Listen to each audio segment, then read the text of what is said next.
Hi ನಾನು from tech in Kannada. ಗಮನಿಸ್ತಾ ಇದ್ರೆ ಇವತ್ತು ನಮ್ಮದು ಇನ್ಫಿನಿಕ್ಸ್ 5G ಸ್ಮಾರ್ಟ್ ಫೋನ್ ಇರುವಂಥದ್ದು. ಈ ಒಂದು ಫೋನ್ ಅನ್ಬಾಕ್ಸ್ ಮಾಡೋದಕ್ಕಿಂತ ಮುಂಚೆನೇ ಹೇಳ್ಬಿಡ್ತೀನಿ, ಈ ಒಂದು ಫೋನ್ ಏನು ಸ್ಪೆಸಿಫಿಕೇಶನ್ ನೀಡ್ತಾ ಇದೆ, ಈ ರೀತಿ ಸ್ಪೆಸಿಫಿಕೇಶನ್ನ ಯಾವ ಪಾಪ್ಯುಲರ್ ಬ್ರ್ಯಾಂಡ್ಗಳು ಕೂಡ ನೀಡ್ತಾ ಇಲ್ಲ. ಬೆಂಕಿ ಸ್ಪೆಸಿಫಿಕೇಶನ್ ಅಂತ ಹೇಳಕ್ಕೆ ಇಷ್ಟಪಡ್ತೀನಿ, ಆಯಿತಾ. ನಾನು ಈ ಒಂದು ವಿಡಿಯೋ ಮಾಡೋ ಟೈಮಲ್ಲಿ ಈ ಒಂದು ಫೋನ್ನ ಬೆಲೆ ಇನ್ನೂ ರಿವೀಲ್ ಆಗಿಲ್ಲ. ಆದರೆ ಇನ್ಫಿನಿಕ್ಸ್ ಅವರು ಲೀಕ್ ಮಾಡಿರೋ ಪ್ರಕಾರ ಈ ಒಂದು ಸ್ಮಾರ್ಟ್ ಫೋನ್ 15,000-20,000 ರೂಪಾಯಿ ಒಳಗಡೆ ಲಾಂಚ್ ಆಗ್ಬೋದು ಅಂತ ಹೇಳಲಾಗ್ತಿರುವಂಥದ್ದು. ಮೋಸ್ಟ್ಲಿ 18,000-19,000 ರೇಂಜಲ್ಲಿ ಲಾಂಚ್ ಆಗ್ಬೋದು ಅಂತ ಅನ್ಕೋತೀನಿ. ಶಾಕ್ ಕೊಟ್ಟು ಇನ್ನೂ ಕಡಿಮೆಗೆ ಲಾಂಚ್ ಮಾಡಿದ್ರೆ ಬೆಂಕಿ ಅಂತ ಅನ್ಸುತ್ತೆ. ಕಾದು ನೋಡೋಣ ಎಷ್ಟಕ್ಕೆ ಲಾಂಚ್ ಆಗುತ್ತೆ ಅಂತ. ನಾನು ಇವತ್ತು ಈ ಒಂದು ಫೋನ್ ಅನ್ಬಾಕ್ಸ್ ಮಾಡ್ತಾ ಇದ್ದೀನಿ. ನನ್ನ ಫಸ್ಟ್ ಇಂಪ್ರೆಷನ್ ತಿಳಿಸ್ಕೊಡ್ತಾ ಇದ್ದೀನಿ, ಏನು ಚೆನ್ನಾಗಿದೆ ಏನು ಚೆನ್ನಾಗಿಲ್ಲ, ಒಂದು ಪ್ರೈಸ್ ರೇಂಜ್ಗೆ ಈ ಒಂದು ಫೋನ್ನ ಪರ್ಚೇಸ್ ಮಾಡ್ಬೋದು ಅಂತ ತಿಳ್ಕೊತೀರಿ. ಅದಕ್ಕಿಂತ ಮುಂಚೆ ನಮ್ಮ tech in Kannada YouTube subscribe ಮಾಡ್ಕೊಂಡಿಲ್ಲ ಅಂತಂದರೆ ಈಗ ಸಬ್ಸ್ಕ್ರೈಬ್ ಮಾಡಿದ ಬೆಲ್ ಐಕಾನ್ ಕೂಡ ಕ್ಲಿಕ್ ಮಾಡ್ಬೋದು. ಮೊದಲದಾಗಿ ಒಂದು ಸ್ಮಾರ್ಟ್ ಫೋನನ್ನು ಅನ್ಬಾಕ್ಸ್ ಮಾಡೋಣ. ಗಮನಿಸ್ತಾ ಇದ್ರೆ ಈ ಒಂದು ಫೋನ್ನ ಬಾಕ್ಸ್ ನಿಮ್ಗೆ ಈ ರೀತಿ ನೋಡೋ ಸಿಗ್ತಾ ಇರುವಂಥದ್ದು ಉದ್ದ ಬಾಕ್ಸ್ನ ಡಿಸೈನ್ನ ಕೂಡ ಇನ್ಫಿನಿಕ್ಸ್ ಅವ್ರು ಚೇಂಜ್ ಮಾಡಿರುವಂಥದ್ದು. ಈ ಒಂದು ಬಾಕ್ಸನ್ನು ಓಪನ್ ಮಾಡಿದ ತಕ್ಷಣ ಇದರೊಳಗಡೆ ಡೈರೆಕ್ಟ್ ಆಗಿ ಒಂದು ಸ್ಮಾರ್ಟ್ ಫೋನ್ ನಿಮಗೆ ನೋಡೋಕೆ ಸಿಗುತ್ತೆ. ಫಸ್ಟ್ ಲುಕ್ಕಲ್ಲಿ ಕ್ರೇಜಿ ಬಿಲ್ಡ್ ಅಂತ ಅನ್ನಿಸ್ತಾ ಇದೆ, ಒಂದು ಫೆಮಿಲಿಯರ್ ಲುಕ್ ಇರುವಂಥದ್ದು. ಇದ್ರ ಬಗ್ಗೆ ಆಮೇಲೆ ಮಾತನಾಡ್ತೀನಿ. ಅದರ ಕೆಳಗಡೆ ಡೈರೆಕ್ಟಾಗಿ ಇನ್ನೊಂದು ಸಣ್ಣ ಬಾಕ್ಸ್, ಅದರಲ್ಲಿ ನಿಮಗೆ ಒಂದು user manual, quick start guide ಮತ್ತು ವಾರಂಟಿ ಕಾರ್ಡ್, ಜೊತೆಗೆ ಸ್ಕ್ರೀನ್ ಗಾರ್ಡ್ ಕೂಡ ಇರುವಂಥದ್ದು ಮತ್ತು ಟ್ರಾನ್ಸ್ಪರೆಂಟ್ ಬ್ಯಾಕ್ ಕವರ್ ಕೂಡ ಇರುವಂಥದ್ದು. ಒಂದು ಒಳ್ಳೆ ಕ್ವಾಲಿಟಿಯ TPU ಕವರ್ ಇದಾಗಿರುವಂಥದ್ದು. ಒಂದು ಕವರ್ನ ಮೇಲ್ಗಡೆ 5G ಅಂತ ಒಂದು ರೀತಿ ಡಿಸೈನ್ ಮಾಡೋರೆ, ಸೊ ಅದೇನು ಮಾಡೋ ಅವಶ್ಯಕತೆ ಇರಲಿಲ್ಲ. ಇದರ ಕೆಳಗಡೆ ಡೈರೆಕ್ಟಾಗಿ ನಿಮಗೆ ಒಂದು ಸಿಮ್ ಎಜೆಕ್ಷನ್ ಪಿನ್ನು ಮತ್ತು 33 ವ್ಯಾಟ್ನ ಫಾಸ್ಟ್ ಚಾರ್ಜ್ ರಾಪ್ಟರ್ ಕೊಟ್ಟಿದ್ದಾರೆ ಬಾಕ್ಸ್ ಒಳಗಡೆ. ಒಂದು ಒಳ್ಳೆ ವಿಷಯ ಅಂತೀನಿ. ಮತ್ತು USB Type-C ಡಾಟಾ ಕೇಬಲ್ ಇರುವಂಥದ್ದು, Type A ಇಂದ Type-C. ಇದು ಕೂಡ ಒಂದು ಒಳ್ಳೆ ಕ್ವಾಲಿಟಿಯ ಕೇಬಲ್ ಆಗಿರುವಂಥದ್ದು. ಅದನ್ನು ಬಿಟ್ಟರೆ ಬೇರೆ ಏನು ಸಹ ನಿಮಗೆ ಈ ಒಂದು ಬಾಕ್ಸ್ ಒಳಗೆ ಸಿಗ್ತಾ ಇಲ್ಲ. ಏನು ಡೈರೆಕ್ಟಾಗಿ ಈ ಒಂದು ಸ್ಮಾರ್ಟ್ ಫೋನಿಗೆ ಬಂತು ಅಂತ ಅಂದರೆ ಈ ರೀತಿ ನೋಡ ಸಿಗ್ತಾ ಇರುವಂಥದ್ದು. ಫಸ್ಟ್ ಲುಕ್ಕಲ್ಲಿ ಕ್ರೇಜಿ ಲುಕ್ಕು, ಹೆವಿ ಪ್ರೀಮಿಯಮ್ ಅಂತ ಅನ್ನಿಸ್ತಾ ಇರುವಂಥದ್ದು. ಫೈಂಡ್ ಎಕ್ಸ್ ರೀತಿ ಡಿಸೈನ್ ನಿಮಗೆ ಕ್ಯಾಮ್ರಾ ಬಂಪು ಗಮನಿಸ್ತಾ ಇದ್ದೀರಾ. ಸೊ ಅದು ಹೆವಿ ಇಂಪ್ರೆಸಿವ್ ಅಂತ ಅನ್ನಿಸ್ತು ಈ ಒಂದು ಪ್ರೈಸ್ ರೇಂಜಿಗೆ. ಫ್ರಂಟಲ್ಲಿರುವಂಥದ್ದು ಗ್ಲಾಸು ಅಷ್ಟು ಈಸಿಯಾಗಿ ಸ್ಕ್ರ್ಯಾಚ್ ಆಗಲ್ಲ.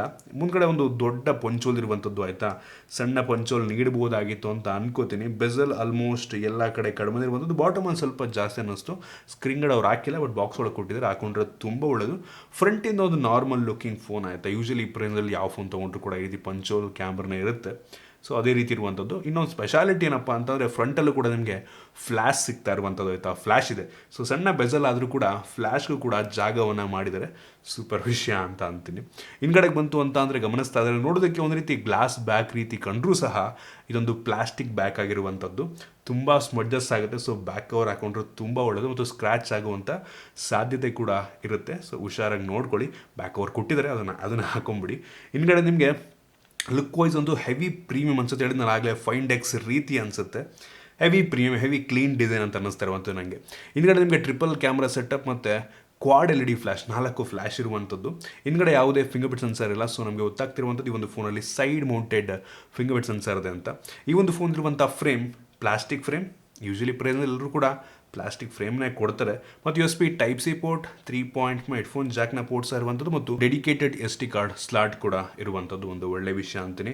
ಓವರಾಲ್ ಈ ಒಂದು ಫೋನ್ನ ಡಿಸೈನ್ ಮತ್ತು ಬಿಲ್ಡ್ ಕ್ವಾಲಿಟಿ ಒಂದು ಪ್ರೈಸ್ ರೇಂಜಿಗೆ ಹೆವಿ ಇಂಪ್ರೆಸಿವ್ ಅಂತ ಅನ್ನಲ್ಲ. ಲುಕ್ ವೈಸ್ ತುಂಬ ಚೆನ್ನಾಗಿದೆ.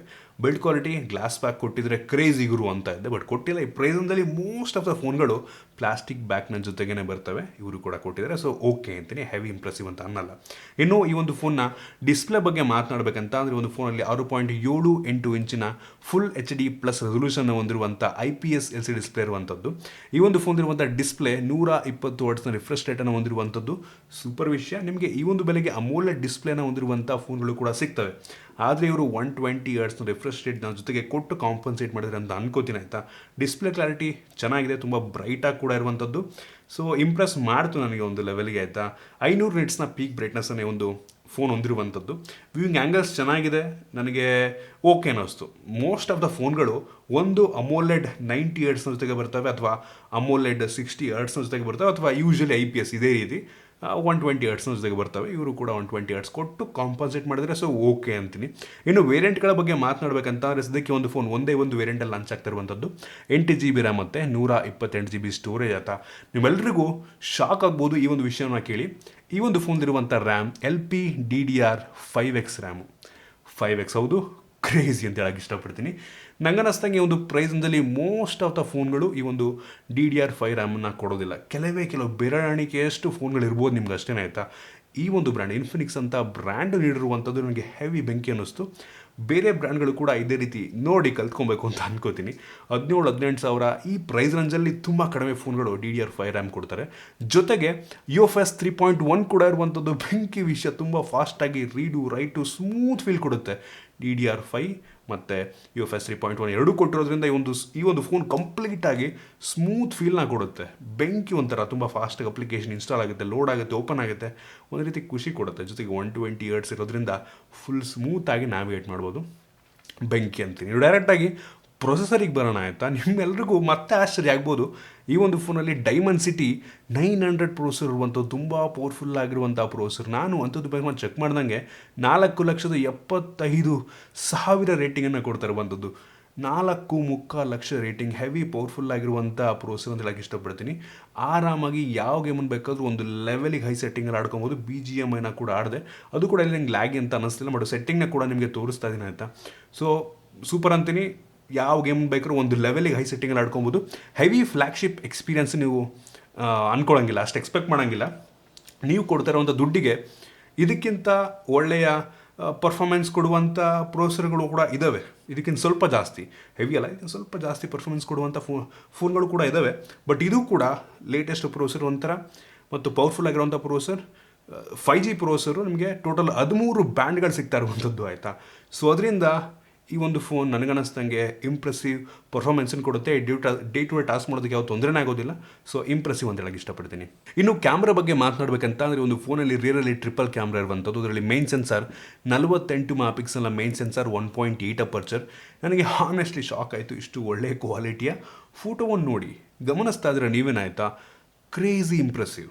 ನಾನು ಮೋಸ್ಟ್ ಆಫ್ ದ ಫೋನ್ಗಳು ಈ ಬೆಲೆಯಲ್ಲಿ ನಾನು ಏನು ಅನ್ಬಾಕ್ಸ್ ಮಾಡಿದ್ದೀನಿ, ಆ ಫೋನ್ಗಳು ಕೂಡ ಟಕ್ಕರ್ ಕೊಡೋ ರೀತಿ ಫೋಟೋ ಕ್ವಾಲಿಟಿಯನ್ನು ಈ ಒಂದು ಫೋನ್ ಪ್ರೊಡ್ಯೂಸ್ ಮಾಡ್ತಾ ಇರುವಂಥದ್ದು. ಹೆವಿ ಅಂದರೆ ಹೆವಿ ಇಂಪ್ರೆಸ್ ಮಾಡ್ತು. ಕಲರ್ಸ್ ನೋಡ್ತಾ ಇದ್ದೀರಾ, ಡೀಟೇಲ್ ನೋಡ್ತಾ ಇದ್ದೀರಾ, ತುಂಬ ಇಂಪ್ರೆಸ್ ಮಾಡ್ತು. ನನಗೆ ಇಷ್ಟು ಒಳ್ಳೆ ಕ್ವಾಲಿಟಿನ ಎಕ್ಸ್ಪೆಕ್ಟ್ ಮಾಡಿರಲಿಲ್ಲ. ಮತ್ತು ಇನ್ನೊಂದು ಟೆಲಿಫೋಟೋ ಲೆನ್ಸ್ ಇರುವಂಥದ್ದು ಆಯಿತಾ. 13 ಮೆಗಾಪಿಕ್ಸೆಲಿಂದು ಆಪ್ಟಿಕಲ್ 2x ಟೆಲಿಫೋಟೋ ಲೆನ್ಸು. ಇದು ಪೋರ್ಟ್ರೇಟ್ ಲೆನ್ಸ್ ರೀತಿ ಕೂಡ ಕೆಲಸವನ್ನು ಮಾಡುತ್ತೆ. ಒಂದು ರೀತಿ ಪೋರ್ಟ್ರೇಟ್ ಮೋಡ್ಗೆ ಹೋದ್ರಿ ಅಂತಂದರೆ ಝೂಮ್ ಆಗುತ್ತೆ 2x. ಸೊ ಒಂದು ರೀತಿ ಬೊಕೆ ಎಫೆಕ್ಟ್ ಕೊಡುತ್ತೆ ಇದರಲ್ಲೂ ಕೂಡ. ಸೊ ಅದು ಕೂಡ ಇಂಪ್ರೆಸ್ ಮಾಡ್ತು ನನಗೆ. So 2x optical zoom super ವಿಷಯ. ಕ್ವಾಲಿಟಿ ಕೂಡ ತುಂಬ ಚೆನ್ನಾಗಿರುವಂಥದ್ದು. ಆ ಸ್ಯಾಂಪಲ್ಸ್ನ ಕೂಡ ನಿಮಗೆ ತೋರಿಸ್ತದೆ. ಮತ್ತು ಇನ್ನೊಂದು 2 ಮೆಗಾಪಿಕ್ಸೆಲಿಂದು ಬೊಕೆ ಅಂದರೆ ಡೆಪ್ ಸೆನ್ಸರ್ 2 ಮೆಗಾಪಿಕ್ಸೆಲ್. ಸೊ ಅದರ ಅವಶ್ಯಕತೆನೇ ಇಲ್ಲ, ಬಟ್ ಕೊಟ್ಟಿದ್ದಾರೆ. ಸೊ ಅದು ಮೋಸ್ಟ್ಲಿ AI ರೀತಿ ಸಾಫ್ಟ್ವೇರ್ ಹತ್ರ ಕೆಲಸ ಮಾಡುತ್ತೆ. ಇನ್ನು ಫ್ರಂಟ್ ಕ್ಯಾಮ್ರಾಗೆ ಬಂತು ಅಂತ ಅಂದರೆ ಒಂದು ಫೋನಲ್ಲಿ 16 ಮೆಗಾಪಿಕ್ಸೆಲ್ನ ಫ್ರಂಟ್ ಕ್ಯಾಮ್ರಾ ಇರುವಂಥದ್ದು, 2.0 ಅಪರ್ಚರ್. ಇದು ಕೂಡ ತುಂಬ ಇಂಪ್ರೆಸ್ ಮಾಡ್ತು ನನಗೆ. ಒಂದು ಒಳ್ಳೆ ಕ್ವಾಲಿಟಿಯ ಫೋಟೋವನ್ನು ಪ್ರೊಡ್ಯೂಸ್ ಮಾಡ್ತಿರುವಂಥದ್ದು ಸಖತ್ ಇಂಪ್ರೆಸ್ ಮಾಡ್ತು ನನಗೆ. ಆ ಕ್ವಾಲಿಟಿನೂ ಕೂಡ ಗಮನಿಸ್ತಾ ಇದ್ದೀರಾ. ಮತ್ತು ವೀಡಿಯೋಗ್ರಫಿಗೆ ಬಂತು ಅಂದರೆ ಫ್ರಂಟು ಮತ್ತು ಬ್ಯಾಕ್ ಎರಡೂ ಕೂಡ 4K ವಿಡಿಯೋ ರೆಕಾರ್ಡ್ ಮಾಡುತ್ತೆ. ಸೊ ಇಂಪ್ರೆಸಿವ್ ಅಂತೀನಿ. ಆ ವಿಡಿಯೋ ಕ್ವಾಲಿಟಿ ನನಗೆ ಫ್ರಂಟ್ ತುಂಬ ಇಂಪ್ರೆಸ್ ಮಾಡ್ತು. ಬ್ಯಾಕಿಂದು ಕೂಡ ಪರವಾಗಿಲ್ಲ, ತೋರಿಸ್ತಾ ಇದ್ದೀನಿ, ನೀವೇ ಜಡ್ಜ್ ಮಾಡ್ಕೊಬೋದಾಯ್ತಾ. ಒಟ್ಟಿಗೆ ಅಟ್ಲೀಸ್ಟ್ 4K ಕ್ವಾಲಿಟಿಯನ್ನು ನೀಡೋರಲ್ಲ, ಅದೇ ಖುಷಿ ಕೊಡುವಂಥ ವಿಷಯ. ಕ್ಯಾಮ್ರಾ ನಂಗೆ ಓವರಾಲ್ ಈ ಒಂದು ಬೆಲೆಗೆ ನಂಗೆ ತುಂಬ ಇಂಪ್ರೆಸ್ ಮಾಡ್ತು. ಇನ್ನು ಸೆಕ್ಯೂರಿಟಿ ಬಗ್ಗೆ ಮಾತನಾಡಬೇಕಂತ ಆದರೆ ಒಂದು ಫೋನಲ್ಲಿ ಆಗಿರೋದಂಗೆ ಸೈಡ್ ಮೌಂಟೆಡ್ ಫಿಂಗರ್‌ಪ್ರಿಂಟ್ ಸೆನ್ಸರ್ ಇರುವಂಥದ್ದು. ತುಂಬ ಫಾಸ್ಟಾಗಿ ಅನ್ಲಾಕನ್ನು ಮಾಡುತ್ತೆ. ಸೊ ಇಂಪ್ರೆಸಿವ್ ಅಂತೀನಿ. ಮತ್ತು ಫೇಸ್ ಅನ್ಲಾಕ್ ಕೂಡ ಇದೆ, ಅದು ಕೂಡ ತುಂಬ ಫಾಸ್ಟಾಗಿ ಇರುವಂಥದ್ದು. ಪಟ್ ಅಂತ ಅನ್ಲಾಕ್ ಮಾಡಿಬಿಡುತ್ತೆ. ಸೂಪರ್ ವಿಷಯ. ಇನ್ನು ಬ್ಯಾಟ್ರಿ ಬಗ್ಗೆ ಮಾತನಾಡಬೇಕಂತ ಅಂದರೆ ಒಂದು ಫೋನಲ್ಲಿ 5000 mAh ಕೆಪಾಸಿಟಿ ಬ್ಯಾಟ್ರಿ ಇರುವಂಥದ್ದು ಒಂದು ಒಳ್ಳೆ ವಿಷಯ. ಒಂದು ಬಾಕ್ಸ್ ಒಳಗೇ 33 ವ್ಯಾಟ್ನ ಫಾಸ್ಟ್ ಚಾರ್ಜಿಂಗ್ ಅಡಾಪ್ಟರ್ ಕೊಟ್ಟಿದ್ದಾರೆ. ಯೂಶಲಿ ಈ ಪ್ರೈಸ್ ರೇಂಜಲ್ಲಿ ಈಗ ಬರ್ತಿರುವಂಥ ಎಲ್ಲ ಫೋನ್ಗಳು ನಿಮ್ಗೆ ಆಲ್ಮೋಸ್ಟ್ 33 ವ್ಯಾಟ್ನೇ ಕೊಡ್ತಾರೆ. ಇವರು ಕೂಡ ಕೊಟ್ಟಿರುವಂಥದ್ದು ಇಂಪ್ರೆಸಿವ್ ವಿಷಯ ಅಂತೀನಿ. ಇನ್ನು ಈ ಒಂದು ಫೋನ್ನ ಸ್ಪೀಕರ್ ಬಗ್ಗೆ ಮಾತನಾಡಬೇಕಂತ ಅಂದರೆ ಈ ಒಂದು ಫೋನಲ್ಲಿ ಮೋನೋ ಸ್ಪೀಕರ್, ಬಾಟಮ್ ಫೈರಿಂಗ್ ಆಯಿತಾ. ಸ್ಪೀಕರ್ನ ಕ್ಲಾರಿಟಿ ಪರವಾಗಿಲ್ಲ, ಒಂದು ಲೆವೆಲಿಗೆ ಜೋರಾಗಿ ಕೇಳುತ್ತೆ, ಓಕೆ ಅಂತೀನಿ. ಸ್ಟೀರಿಯೋ ಸ್ಪೀಕರ್ ಕೂಡ ನಿಮಗೆ ಈ ಒಂದು ಬೆಲೆಗೆ ಸಿಗುತ್ತೆ, ಕೊಡ್ಬೋದಾಗಿತ್ತು. ಎಕ್ಸ್ಟ್ರಾ ಏನಿಲ್ಲ. ಈ ಇಯರ್ ಪೀಸ್ನೇ ಯೂಶಲಿ ಮೋಸ್ಟ್ ಆಫ್ ದ ಫೋನ್ಗಳು ಸೆಕೆಂಡ್ರಿ ಸ್ಪೀಕರ್ ಇದು ಕೊಡ್ತಾರೆ, ಕೊಡ್ಬೋದಾಗಿತ್ತು, ಬಟ್ ಕೊಟ್ಟಿಲ್ಲ. ಬಟ್ ಕ್ಲಾರಿಟಿ ಒಂದು ಲೆವೆಲಿಗೆ ಚೆನ್ನಾಗಿದೆ, ಒಂದು ಲೆವೆಲಿಗೆ ಜೋರಾಗಿ ಕೂಡ ಕೇಳುತ್ತೆ ಅಂತ ಅನ್ನಿಸ್ತು. ಇನ್ನು OSನ ಬಗ್ಗೆ ಮಾತನಾಡಬೇಕಂತ ಅಂದರೆ ಒಂದು ಫೋನಲ್ಲಿ Android 11ನ ಬೇಸ್ ರನ್ ಆಗ್ತಿರುವಂಥ Infinix ಅವ್ರದ್ದು XOS ಇರುವಂಥದ್ದು ಆಯಿತಾ. ಇದೇನು ಅಷ್ಟೊಂದು ಸ್ಟಾಕ್ ಆ್ಯಂಡ್ ಎಕ್ಸ್ಪೀರಿಯನ್ಸ್ ನೀಡಲ್ಲ ನಿಮಗೆ. ಫುಲ್ ಸ್ಮೂತಾಗಿ ಒಂದು ಕೆಲಸ ಮಾಡ್ತಾ ಇರುವಂಥದ್ದು. ಬಟ್ ಆದರೂ ಕೂಡ ನಂಗೆ ಯೂಸರ್ ಇಂಟರ್ಫೇಸ್ ಅಷ್ಟೊಂದು ಇಂಪ್ರೆಸಿವ್ ಅಂತ ಅನಿಸಲ್ಲ ಆಯಿತಾ. ಬಟ್ ನೋಡೋಣ, ಫ್ಯೂಚರ್ನಲ್ಲಿ ಇವರು Android 12ಗೆ ಅಪ್ಡೇಟ್ ಕೊಡ್ತಾರೆ ಅಂತ ಹೇಳಲಾಗ್ತಿರುವಂಥದ್ದು. ಕಾದು ನೋಡೋಣ ಯಾವಾಗ ಬರುತ್ತೆ ಅಂತ.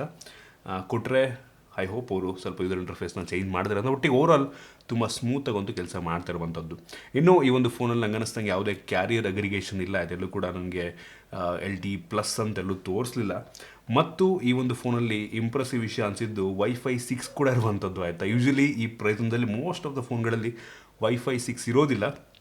ಡ್ಯುಯಲ್ ಬ್ಯಾಂಡ್ನ ಜೊತೆಗೆ ವೈಫೈ 6 ಕೂಡ ಇರುವಂಥದ್ದು ಇಂಪ್ರೆಸಿವ್, ಮತ್ತು ಬ್ಲೂಟೂತ್ 5.0 ಇರುವಂಥದ್ದು ಓಕೆ ಅಂತೀರಿ. ಮತ್ತು ಆಲ್ಮೋಸ್ಟ್ ಎಲ್ಲ ಸೆನ್ಸರ್ಸ್ ಎಲ್ಲ ಇವ್ರು ಹಾಕಿದ್ದಾರೆ, ಮತ್ತು ಫ್ರಂಟ್ ಬ್ಯಾಕ್ ಎರಡು ಕೂಡ ಫ್ಲ್ಯಾಶ್ ಆಗಲಿಳ್ದಂಗೆ.